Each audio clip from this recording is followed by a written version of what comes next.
Hi, everybody. My name is Greg Hancock, and along with my friend whose instructions were thrown out a long time ago, Patrick Curran, we make up Quantitude.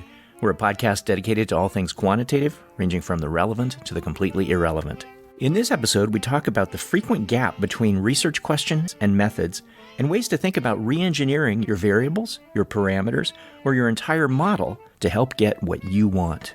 Along the way, we also mention living in the dorms, Greek god sculpture rockets, not living in the dorms, Christmas tree timers, Def Leppard, Legos, Annie's Flower Shop, laser cannons, chin music, the tail wagging the dog, a 0 on the SAT, the Millennium Falcon, Greenday, stupid human tricks, Tony Robbins, Stuart Smalley, and Iron Man. We hope you enjoyed today's episode. Did you live in the dorms when you went to college? Until I was asked to not live in the dorms. Okay, so one semester. It was almost 2 semesters, but it involved a friend of mine who was an aeronautical engineer. He took a sculpting class. He sculpted the head of some Greek god. He brought it back to the dorm. He and I decided to fill it with gunpowder from Estes rocket engines and see if we could blow it up. And it turned out that there was no explosion at all, but we made a giant Estes rocket out of the shape of a Greek god, which ricocheted up and down the hallway. I was asked to find alternative residency. I lived at home for the first 3 years or so because I had a single dad and my brother was still in high school, and so I was kind of helping out at home. But as Chris got older and was approaching his later years, I moved into the dorms. I had this massive stereo with speakers that were waist high. If you want to wake up to a certain song and it's 1984, your options are a lot more limited. I had music on a cassette. So I put the tape into my stereo and I put it on the song that I thought would be the most totally amazing song to wake up to. I pressed play. I had the power out to the entire stereo because it was routed through, and this is really the key, a Christmas tree timer. So I had my entire stereo routed through a Christmas tree light timer that at roughly the time I wanted came on at probably 120 decibels, blaring the song that I wanted. And the song that I wanted in 1984 was High and Dry by Def Leppard.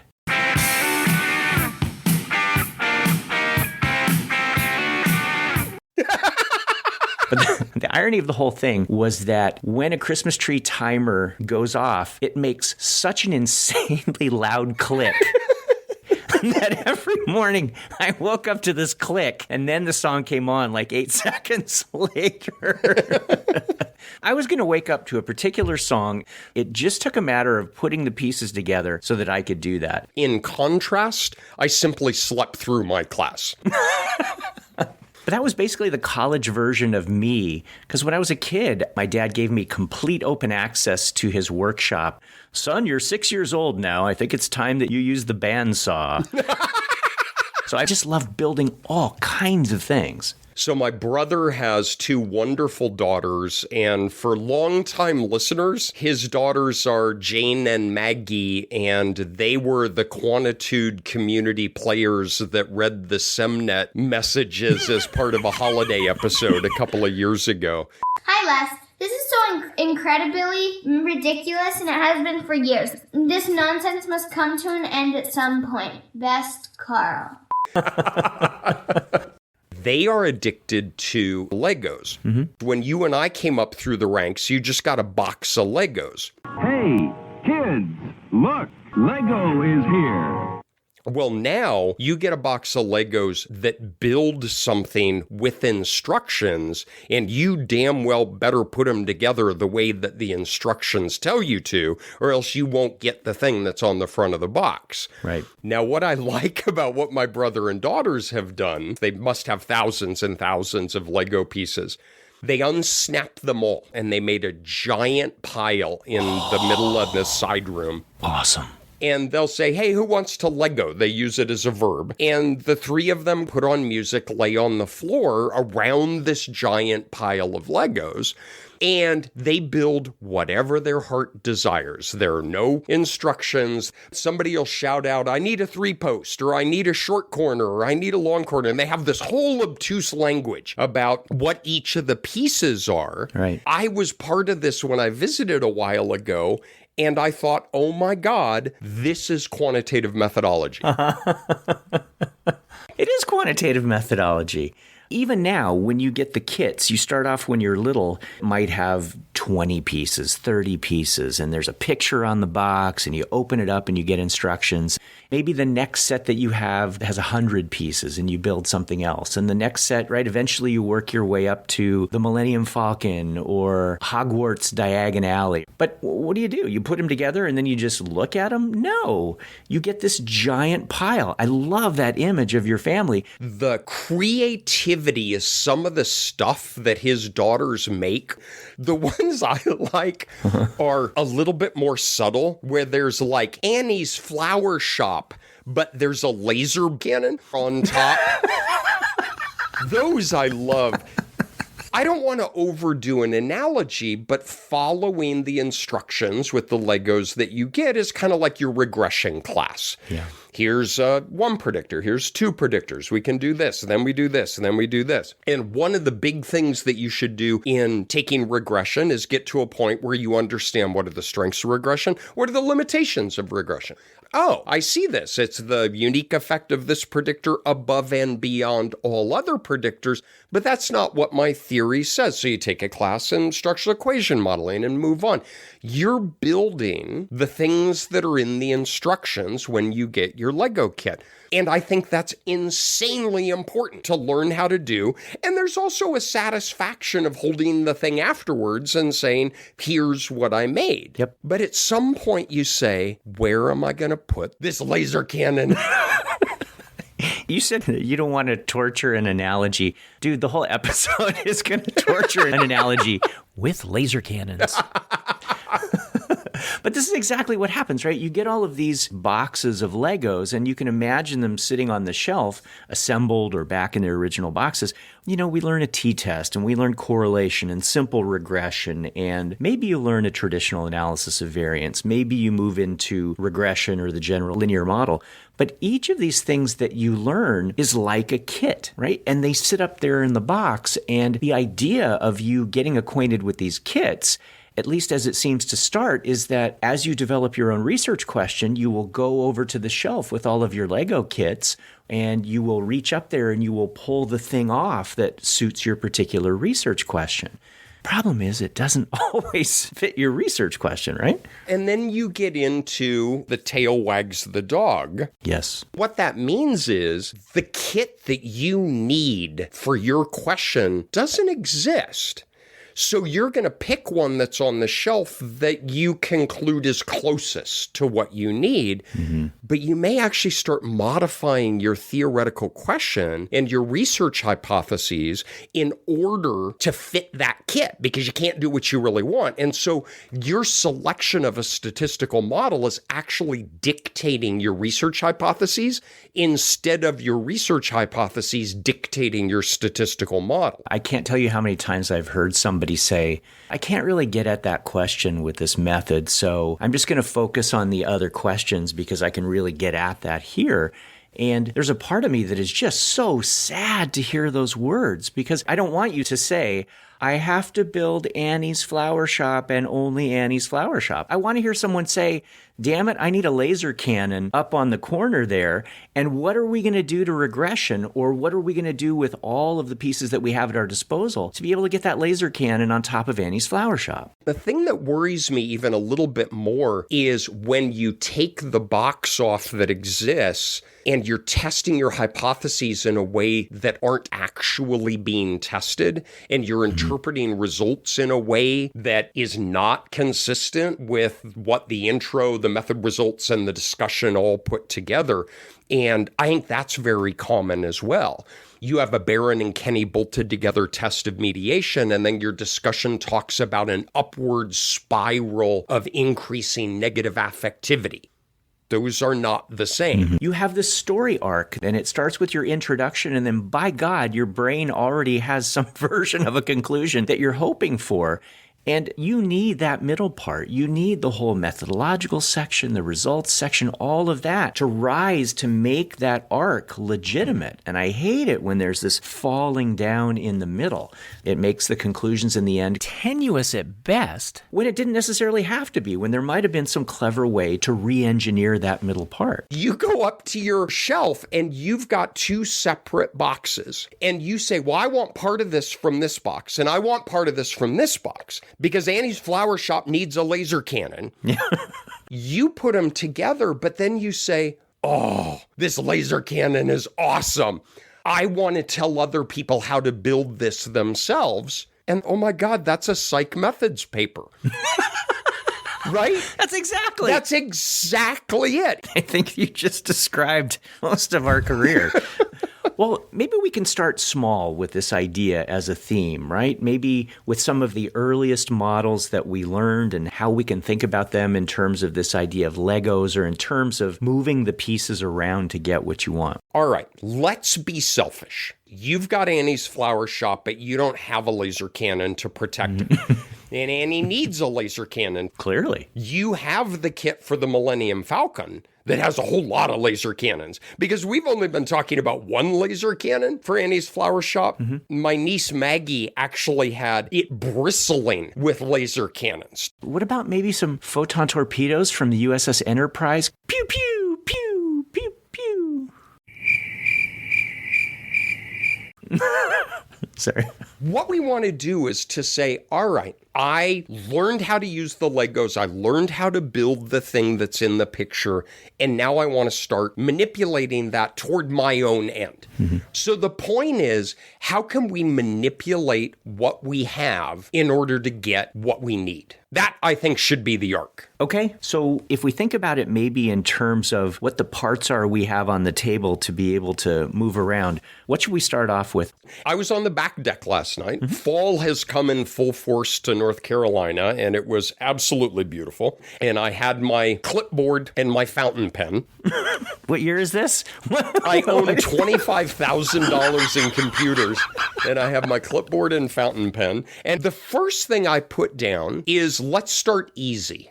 How can we manipulate the numerical scales of our measures to achieve things we want? Okay, so what do you mean the scales? One of the first things we teach you about as an undergrad is the Maltese Falcon. Do you remember the Maltese Falcon? God, not the chin music, please. Wise guy. One little chin music. Okay. No. People lose teeth talking like that. You want to hang around, you'll be polite. We have four broad types of scale. Noir. Why is it the Maltese Falcon? Film noir, NOIR, nominal ordinal interval ratio, nominal. We stand in front of you and we say a nominal variable is name. It's a characteristic. It's a grouping. It has no numerical value. It has no quantitative characteristics. And we hammer you about this. And then we say, well, unless you want to make it 0 and 1 and use it as a predictor in your model. And so I am going to start super simple. We take what we told you was a characterization that has no quantitative value, and we're not only going to assign it a 0 and a 1, but we are going to interpret the model implied mean of the outcome that's associated with moving on the number line from 0 to 1. Wait for it. For a variable that has no quantitative characteristics. Well, what do? Let's pretend that we have a one predictor regression. We know this is a member of the general linear model. We know this is a two-group t-test. We have our predictor that's this nominal variable that we've assigned 0 and 1, but now the intercept of that equation is the model implied mean of the outcome when all predictors are 0. Well, that's the mean of the first group. And the regression coefficient associated with the predictor is what is the shift in the model implied mean for a 1 unit shift in the predictor. Well, a 1 unit shift is moving from the control group to the treatment group. So the intercept is the mean of the control group, and our regression coefficient is the difference between the control and the treatment group. So we are manipulating the numerical scaling of our predictor so that I get these numerical values that may have some meaning to me. And it actually feels even more egregious when someone says, I have 4 levels to my nominal variable, right? It might be religious preference, it might be identified ethnicity, could be a variety of different things. And we want to build that in as a predictor, right? And so what we learn, and this really is this idea of repurposing things, what we learn is, well, if you got 4 different categories in your nominal variable, the n of your noir, then you can code that with 3 quantitative predictors, 3 predictors that could be of the form 0, 1, for example. Let's imagine, just for sake of argument, that your 4 groups are that you have a control group and then 3 different treatment groups. You could code that control group as 0 and then have 3 dummy variables that represent the difference between each of the treatment groups going back to the control group. That seems pretty handy. What if I want to know about the differences among the treatment groups, though? Me saying, well, I'm sorry, I can't compare the treatment groups to each other because that's not the way this works, would be an extreme example of you completely letting the statistical tail wag your research question dog here. But what do? We learned this in grad stats. Instead of 0 and 1, maybe we have -1 and 1, because that's going to compare that to some overall mean. Maybe we have -1 and positive 0.5 and positive 0.5, where we can compare one group mean to the mean of 2 group means. You have a whole host of things that you can do that you can say, well, I'm almost going to use the regression model like a calculator, and I'm going to do whatever comparison I damn well please. And our old friend Cohen did a really nice job of talking about different coding schemes. And these should be things that, if you're not immediately familiar with them, I hope that they at least ring bells. There's the contrast coding, effect coding, all different types of coding. And the key is that you don't even just lock into those specific types of codes, but as Patrick said, you do whatever you want.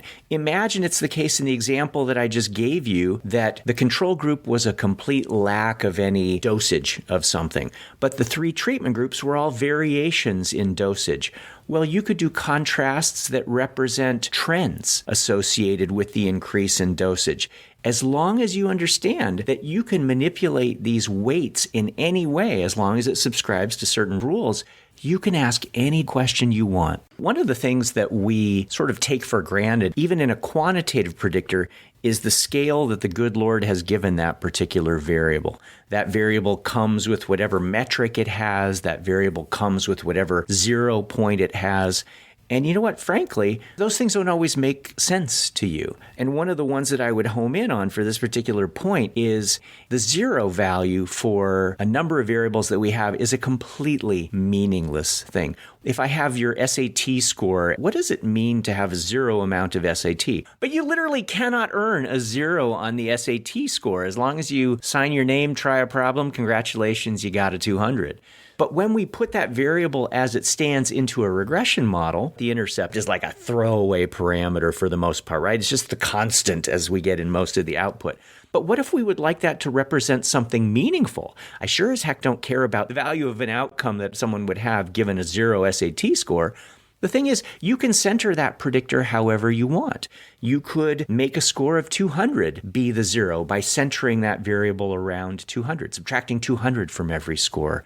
You could make it around a mean of 500, which is sort of the scaled mean of an SAT score before it drifts after a few years and has to be reined back in.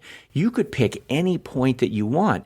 And you should pick whatever point you want to get the parameter out that you want that answers the research question that you want. And when you start seeing that I've got this handful of laser cannons that I can put on anything you want, you start to see, oh, wow, I can control these in a lot of different ways. Mm-hmm. We often do mean centering of a continuous predictor, just as Greg is talking about, so that the intercept represents the mean of the outcome at the mean of the predictor. Okay, that's nice. Mean centering is always nice. But we could mean center a continuous covariate around the mean of one of the groups that we're studying. Dan and I teach multi-level modeling, and we have an example where we're looking at birth weight, and there are 3 groups of mothers, healthy controls. There was a treatment that was discontinued and a treatment that was continued. And then we have continuous covariates. Well, we centered the covariates not around the mean of everyone, but around the mean of the healthy controls.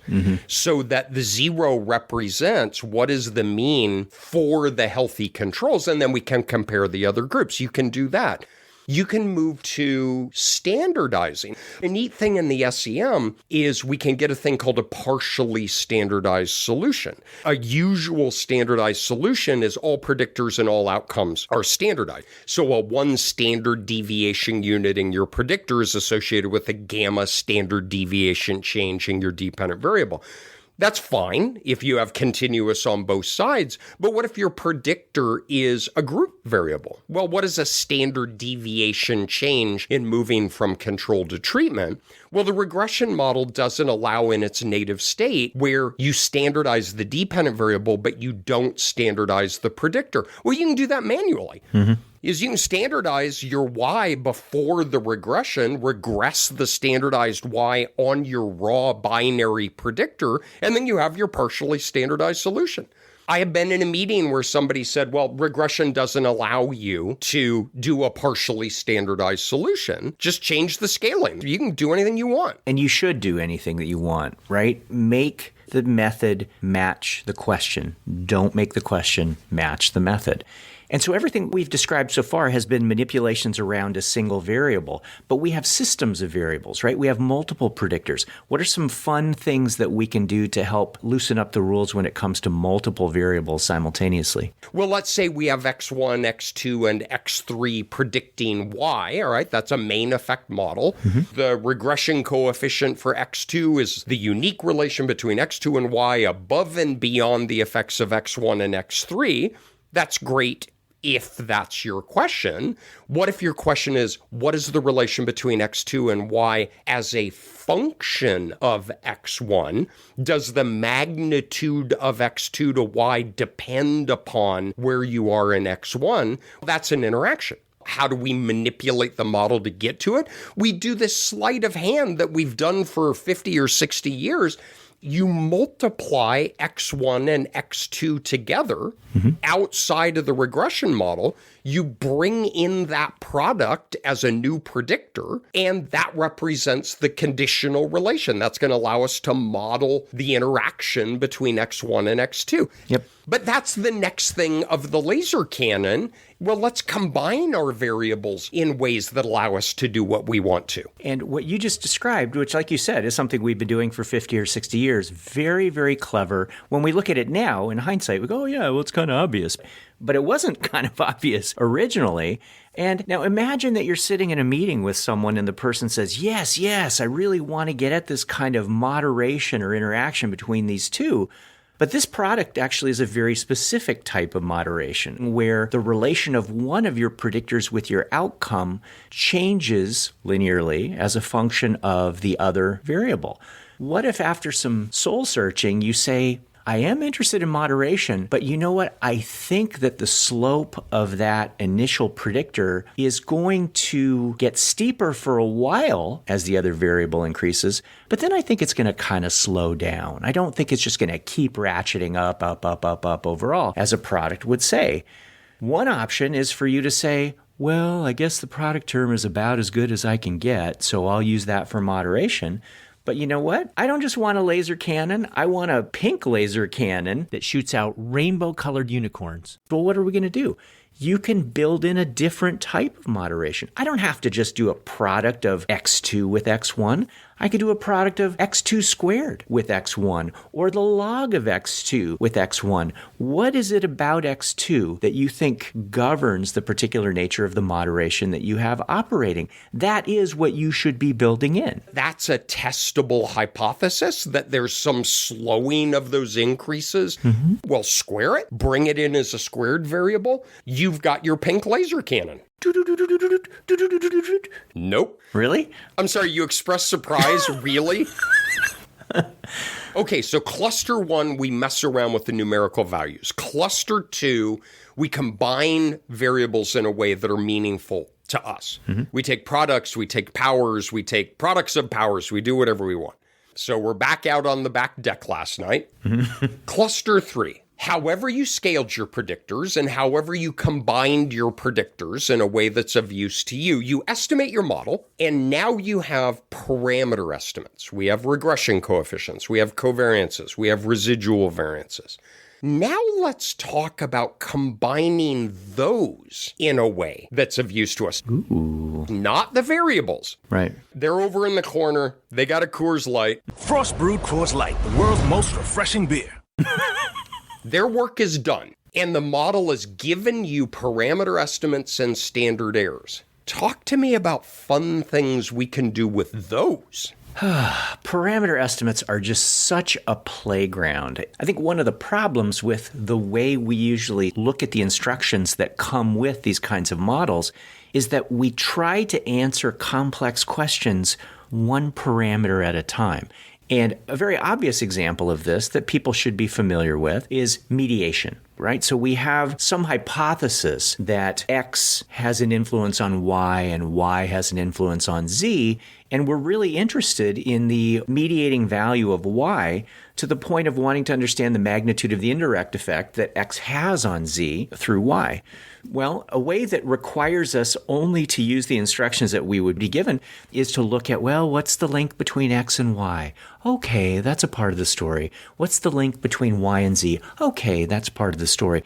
But the whole story has to do with the combination of information that you get of those two parameters together. Quite literally, the product of those parameters is the indirect effect. So one that we're all familiar with, I hope, or at least in concept, is that the information of those two parameters can be brought together multiplicatively. We go off to the side and we multiply those parameters because that is what gets at our question. That one is like you have taken apart the Millennium Falcon and you have all the stuff that went into the Millennium Falcon, which is one of the coolest things you can build in terms of stuff. Those are your parameter estimates. And now we're talking about, I wonder how I can combine these. Remember, not variables, not numerical values, not products. We have a gamma hat sub 1 and a gamma hat sub 2 and a gamma hat sub 3. What can I do to make new parameters? So a couple episodes ago, we talked about maximum likelihood estimation. And one thing one of us said, I don't remember who, because I don't listen when you talk, is we have all of these beneficial properties of maximum likelihood estimates when we meet assumptions, right? They're unbiased, consistent, efficient. And here's a really important one for our conversation here. They are asymptotically normally distributed. So these are all these wonderful characteristics of maximum likelihood estimates. But a throwaway line is combinations of maximum likelihood estimates are themselves maximum likelihood estimates. So that's snapping the laser cannon onto Annie's flower shop. Now itself is a maximum likelihood estimate, and under assumptions has all the goodies that go with ML. So you take your gamma hat 1 of X to Y, you take your gamma hat 2 from Y to Z, and you multiply those. It's sometimes called a compound parameter for obvious reasons. And that now becomes a new parameter in the model that we didn't have before. Like, that's what's so cool about this is we literally have obtained something from our model results that we did not have as part of the native estimation of that model. When you see that, it's the I see dead people. I see dead people. They're everywhere. Right? When you lean back and say, holy crap, you mean I can combine these estimates? I can add them, I can subtract them, I can multiply them, I can make ratios. Oh my gosh, it opens up this huge array of kinds of hypotheses that we can evaluate.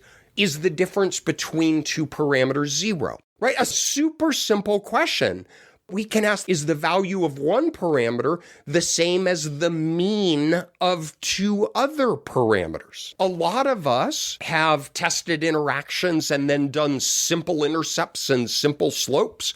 What is the regression of y on x at high, medium, and low values of z? Right? That's David Rugosa's pick a point. Everybody say that. It's a fun word. Pick a point, pick a point, pick a point, pick a point.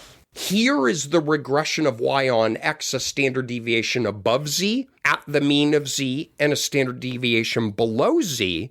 Well, where do we get those? Well, we take the regression coefficients for the intercept, for the main effect of x, for the main effect of z, and for the interaction between x and z, and we create new compound parameters to get those probing of the interactions. Yeah, it's all right there in front of you for you to be creative with and put together in different ways that map onto the research question that you have. It's mostly there in front of you. We got a point estimate. You and I, even using our limited quantitative abilities, can often multiply two numbers. On a good day, we can add 2 or 3 numbers at once. The point estimates are right there and easy to get. What about the standard errors? So we have a regression of y on x at high level of z, at the medium level of z, and low z. But what we want to know is the regression of y on x a standard deviation above z significantly different from 0 or not? And in enters one of my very favorite little statistical tricks, and that is delta method. Ooh, tell us more. Okay, we agreed that you would not talk like that anymore. And by we, I mean me. Ooh, say delta again. What delta method is amazingly cool. Why is it amazingly cool? We're not going to talk about delta method in details, but what it is it's an analytic method for estimating the variance of a combination of random variates that themselves are normally distributed. Yes. All right, so what does that mean? Well, we can have gamma hat 1 and we can have gamma hat 2. We have a point estimate for that. We have a standard error for that. And we actually have a covariance between those parameter estimates. It's an off-diagonal element and an asymptotic covariance weight matrix. But if we add those two parameters together, we can use delta method to get what is the variance of the sum of two normally distributed random variates.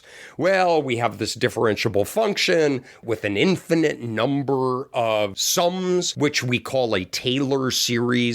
The Taylor series in principle can have an infinite number of sums. Infinite's a lot, and I want to go for a run. And so usually we just take the first or the second Taylor series approximation, and this gives you a standard error. What we often do in practice, we estimate our model, get our results, compute these compound parameters, and the computer program will calculate the standard errors for those using the delta method. Now we can bootstrap and we can do like their whole conversations about this. I think that's a really neat thing, is not only can we combine these parameters in darn near any way we want, but then we can get a standard error, a critical ratio, and a p-value. I do this all the time. One thing worth mentioning is that not all combinations of parameters are going to have these Taylor series expansions that go on for as far as the eye can see, because some ways that we combine parameters are fairly simple. But some ways that we combine parameters are heinous. And if we kept taking derivative second, third, we would just get these infinite series out. I do a lot of stuff with reliability coefficients and different types of reliability coefficients. And if you take a factor model, for example, factor model has a lot of different moving parts to it. It has a variance of the factor. We might set that to 1. We might estimate it. There are loadings. There are error variances. Well, how does all that information combine to tell you something about reliability, whether it's reliability of a composite of those indicator variables or some estimate of actually how stable the factor is itself from sample to sample? Well, that information is a combination of things like loadings or factor variances or error variances. And it's not exactly a pretty combination. I can take any modeling package worth its salt, literally define that parameter that I'm interested in. What's the parameter? It's the reliability. I write out what the function is as a function of these other parameters, and I get out not just a point estimate, I also get out a standard error. Whether I get that standard error by a delta method approximation or I bootstrap it, the point is that I'm not stuck with saying, well, the reliability is kind of going to be related to this loading and this loading. The loadings are pretty good, so the reliability will be pretty good. No, I compute the parameter I want, point estimate, interval estimate, and that is all right there at my fingertips. You have shared some code with me that I think is almost magic, where you do a CFA and in a couple of lines of code, you compute not only what omega is based upon the parameters in the model, but you get a standard error and a confidence interval for it. You can't say, oh, I can't report omega because it's not part of the output of program X. Mm-hmm. Yeah, well, drawing on my clinical training, tough crap. Mm-hmm. Put in 2 lines of code and compute it. Mm-hmm. And we're talking about SEM, and this just generalizes across almost anything. I mean, you can do all these things in logistic regression. You can do it totally across almost anything. Mm-hmm. But you can't say anymore, well, it's not in the output, right? I didn't report it because M+ doesn't have it in the output. Well, then freaking put it in. Yep. Reach across the pile of Legos, pull out some other things, snap them together in the way that you need it. And all we're talking about right now is just within a single group. But you can do this across multiple groups. I just described a way to get reliability. Well, what if I'm getting reliability within one group and I want to get reliability within another group? And now I want to know if there's a significant difference in the reliabilities across these groups. Oh no, what do? You code the reliability of group 1. You code the reliability of group 2. You code the difference between these 2 reliabilities. Oh my gosh, I get out the point estimate for the difference in reliabilities, for the standard error of the difference, point estimate, interval estimate. Do I want to bootstrap it? Great, bootstrap it. All of this is gettable. You just have to be able to literally think outside your box of pieces and build it the way you need it. And a lot of this stuff is all online. You've written papers about this that has example code in it.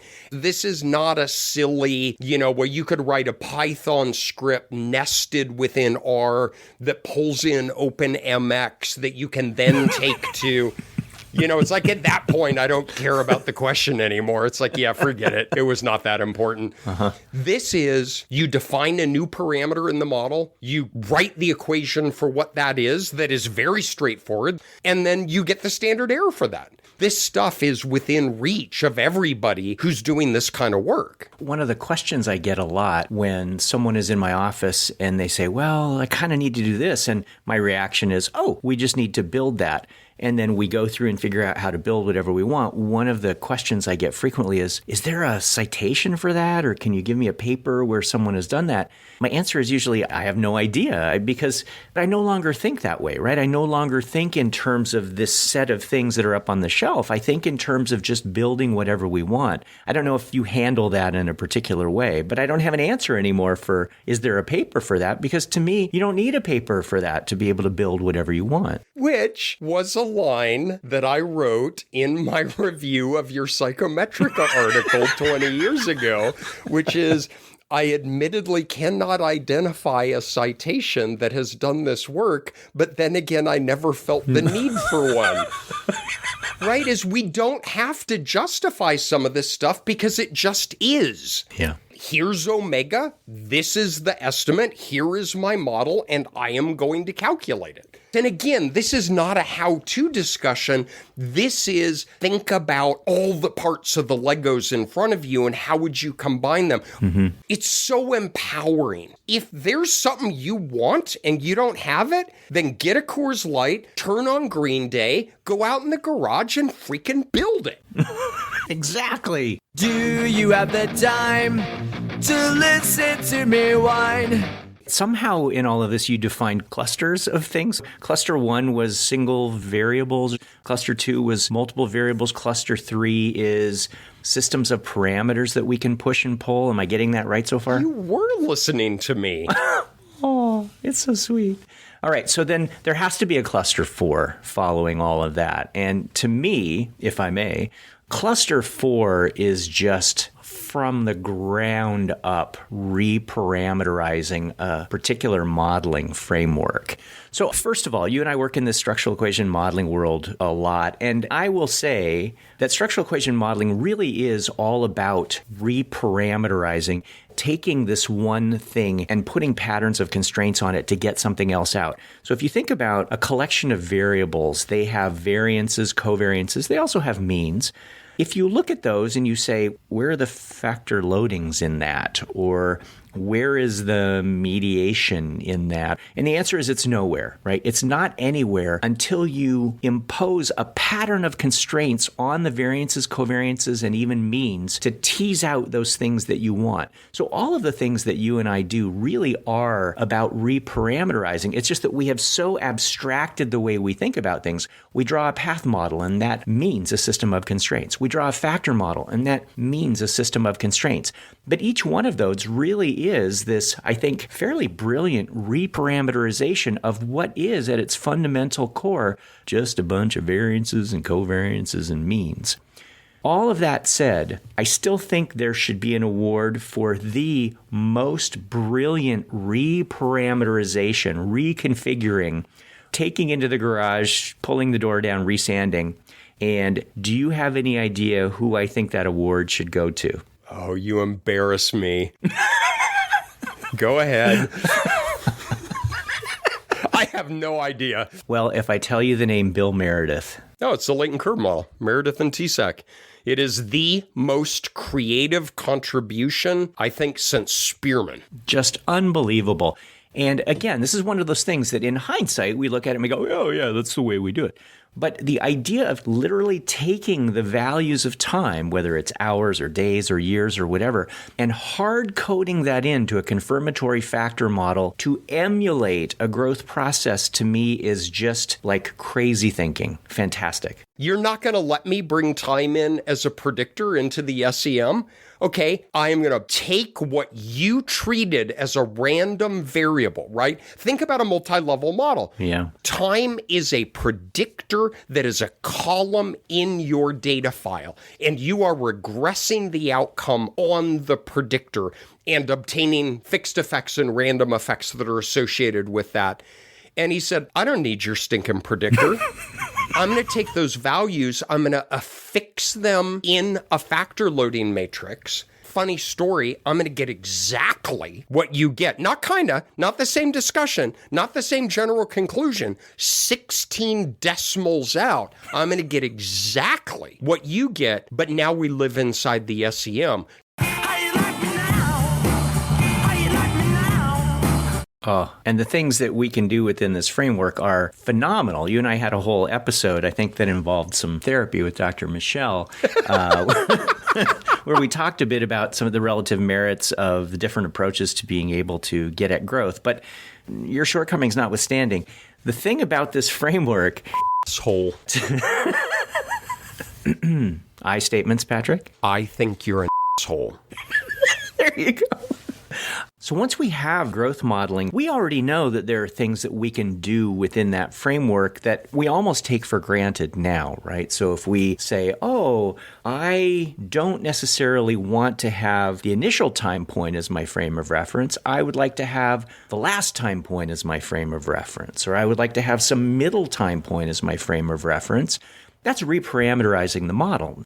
You want something quadratic? Well, God bless you. Throw on a factor. Wait, what? It's imaginary. That's right. Throw on this latent thing that represents a quadratic. Code the loadings to be reflective of that quadratic effect. And darn it if you don't have a quadratic model there. So this is something that we have a certain amount of experience reparameterizing, even within just sort of this basic framework. And what I love is we started with changing the numerical scale. Then how do you combine your predictors? Then how do you combine your parameters? And now we're leaning back and putting our hands behind our head and saying, you know what? I'm going to take a computer program and I'm going to treat it like an optimizer. Mm-hmm. It's no longer an SEM program. This is an optimizer for me. I am going to build the model that I want, and it's going to give me maximum likelihood estimates for it. And you know what? It's going to do what I tell it to do, right? I'm going to build a model not only like Meredith, which is amazing, But think about when we talked to Bauer with moderated nonlinear factor analysis. We are literally creating new parameters in the model that we're not using as a calculator, right? That's right. When you describe computing omega and getting a confidence interval, that's actually not a restriction on the model. What we're doing is taking parameters and we're combining them in ways that are of use to us. Yeah. Moderated nonlinear factor analysis and parameter moderation and that whole expansion from there is I am literally going to impose restrictions in a way that have meaning to me, that give me a testable hypothesis that the box of Annie's flower shop does not. I have had so much fun in my brother's basement with my nieces.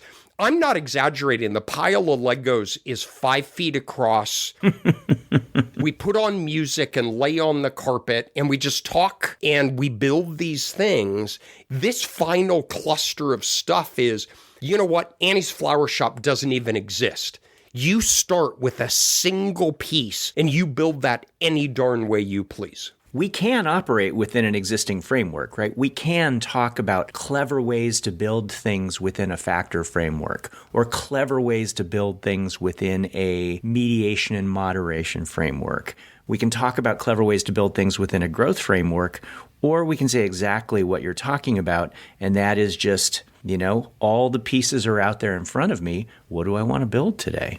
Build hotels, animals, people, boats, skyscrapers, and more. When you and I came up through the system, you were living at home. I was temporarily living in the dorms. For those of you at the University of Colorado, I was in the Kittredge complex, briefly. Mm-hmm. We were addicted to David Letterman. David Letterman had the top 10 lists, and he had all these things. Mm-hmm. And he had stupid pet tricks. Mm-hmm. And then it generalized to stupid human tricks. And it's on to stupid human tricks. Ladies and gentlemen, nice young people come here and they perform little tricks that they've learned. And they're not stupid people by any stretch of the imagination, but they have learned stupid tricks. I then was at a conference, and it was one of the very first times that I had seen you present. And you gave an entire talk titled something like Stupid Literal Tricks. And it was you and Preacher, and you just decided to see how far can we push the envelope on getting Literal to swallow a heroin-filled condom and get on the plane. Tell us about Stupid Literal Tricks. I don't remember the heroin-filled condom, but anyway, you have a better memory than I do. And let me be completely fair about this historically. Chris Preacher used to keep a list of stupid literal tricks, which are really just stupid structural equation modeling tricks, ways to coax out of models things that you want. And there was a time when he and I ping-ponged back and forth different tricks for getting things that ultimately led to this collaboration that he and I had. And it was within a growth modeling framework, but I think it's really in the spirit of what you're talking about. So I'm going to explain it within the context of a growth modeling framework. Imagine you were looking at nonlinear growth in the form of, let's say, a logistic function where people start off slow, then they kind of speed up, and then they taper off. Well, what if you're interested in knowing at what time point is it that someone is transitioning from growing to tapering off, right? And there are specific points along a logistic function where that might be happening. And you think, well, first of all, how the heck do I even model logistic growth? And second of all, how do I even get that out of the model? Well, that's the kind of thing that Chris and I are saying, well, that seems like something someone might want to do. If you think about growth that is piecewise, people might follow a particular function for a while and then all of a sudden bend up in a different direction or bend down in a different direction, where your growth function is characterized by these multiple lines that have been spliced together, spline. Okay, well, that point where they come together is sometimes referred to as a knot. What if you want to estimate where that knot location is? Well, some work by Jeff Herring and Bob Kudak and Stephen Dutoit laid out how you can make that a parameter in your model. Because if you think about it, where is that parameter in a model? How can we trick a model to be able to estimate that? And these are all just things that we might want to get out that aren't normal parts of the model. Tessa Johnson and I, and Tessa, our old, like one of our original friends of the pod, Tessa and I had a paper come out a couple of years ago on what we call time to criterion growth models. The idea is that how long do we expect it will take somebody to reach a particular threshold of proficiency? At what time point will that happen? How do we re-engineer a growth model to make that a particular parameter in the model? And it's not just a given parameter as though it works for everybody, but it's something that has individual differences. With all of these examples, something that Chris and I were talking about a number of years ago and that he 100% was the brains behind, he and I wrote a couple of papers, one that was a book chapter and then one that was a Psych Methods article, with the underlying theme being, how can you get whatever you want out of a growth model? And so in 2012, we talked about ways that you can identify a characteristic of growth that you are interested in, that you think that there is a fixed value for that cuts across an entire population. How can you retool a growth model to be able to get that kind of thing out? And we outlined sort of a 4-step process for doing that. And then in 2015, we said, well, what if that differs for people? What if that's a random value? So, for example, think about that knot in a spline model where if we think growth is characterized by 2 segments, but those 2 segments don't necessarily meet in the same location for people, how do we estimate what an average knot location is? How do we estimate the variability in knot location? And then how do we do cool things like build predictors in of that particular characteristic? And so what Chris and I did, which totally falls in the family of stupid Lisserel tricks, stupid structural equation modeling tricks, is we outlined a process where you identify the characteristic that you want, you figure out a way to get it in your model, you figure out a way to parameterize it, estimate it. And the idea wasn't just to be able to get people to estimate random knots or something like that. The idea was to be able to lay out a framework to get people to get whatever they want out of a model. And in this case, it was a growth modeling framework. It was also in that talk that you threatened to kill a kitten for each person who said Likert. You have an impact on a room, as I'll give you that. I love that body of work because instead of saying, what is the latent curve model able to give you, you're starting with, what do I want from the latent curve model? It's just a different way of thinking and a different way of approaching your data and your research hypotheses. Whether you are a Tony Robbins person, so if you let someone else take control of your focus, your life will be in someone else's hands. Or a Stuart Smalley person. Because I'm good enough, I'm smart enough, and doggone it, people like me. Or whether you are Maggie, who wants to put a laser cannon on her flower shop. Hi everyone, this is Maggie, and I really did put a laser cannon on top of Annie's flower shop. Also, Uncle Pat is not very good at Legos. Goodbye.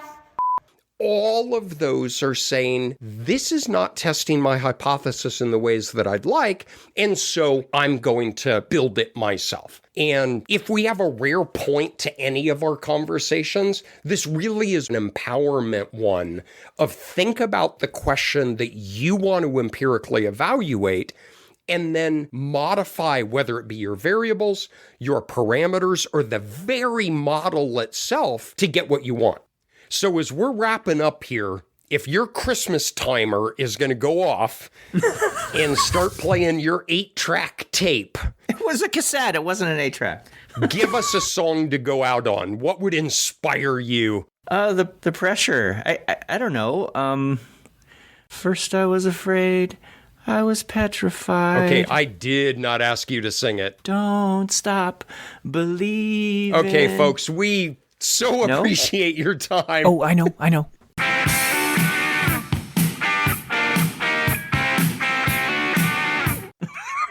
I texted you about this. I came out in the living room. My daughter was there with her friend.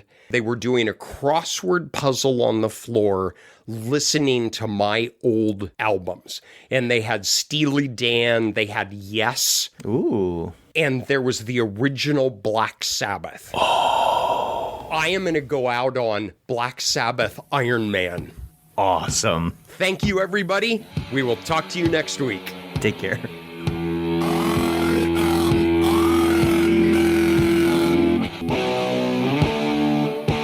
Thank you so much for listening. You can subscribe to Quantitude on Apple Podcasts, Spotify, or wherever you download instructions on how to build a rocket out of the head of a Greek god, and please leave us a review. You can follow us on Twitter, we are @QuantitudePod, and check out our webpage at quantitudepod.org for past episodes, playlists, show notes, transcripts, and other cool stuff. Finally, you can get Quantitude-themed merch, which is distinctly not available on Amazon Prime Day, at redbubble.com, where all proceeds go to donors choose to support low-income schools. You have been listening to Quantitude, your very own intellectual pile of Legos scattered across the living room floor. Quantitude has been brought to you by Fat Bear Week, congratulating Greg and Patrick on their strong second-place finish only behind Bear 747 and wishing them the best of luck next year. By the Student Loan Debt Relief Program, a truly remarkable resource for millions of students, even if a bit unfair to those of us in our generation who paid tuition with live chickens, shiny rocks, and seashells. And by the North Carolina State Fair, teaching the next generation of youth about model misspecification one mole at a time. This is most definitely not NPR.